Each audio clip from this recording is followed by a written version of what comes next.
Donc la situation sur la collision qu'il y a eu entre ces deux navires, toute la journée d'hier a été d'abord consacrée à des expertises, puis et au ralliement, au ralliement des moyens dédiés à la lutte anti-pollution.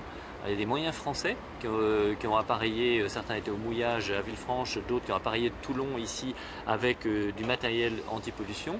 Et puis dans le cadre d'un accord qui lie la France, l'Italie et Monaco, un accord permanent en cas de pollution, les autorités italiennes ont proposé 3 navires dédiés à la lutte contre la pollution qui soit sont arrivés cette nuit, soit vont arriver dans la matinée.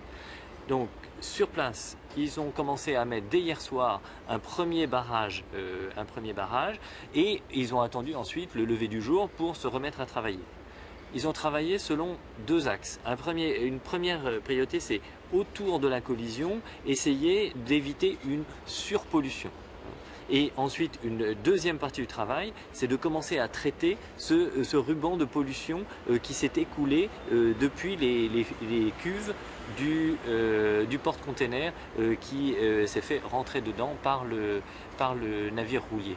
Alors cet hydrocarbure, on a 4 km sur 100 mètres de large. Est-ce qu'on en est à 4 km encore aujourd'hui sur 100 mètres? Voilà, donc 4 km sur quelques centaines de mètres de large, c'était la taille qu'on avait hier soir. Elle est en train d'être réactualisée par un avion de patrouille maritime de la Marine nationale qui vole en ce moment. Alors nous parlons, il est sur zone pour essayer de mesurer finement.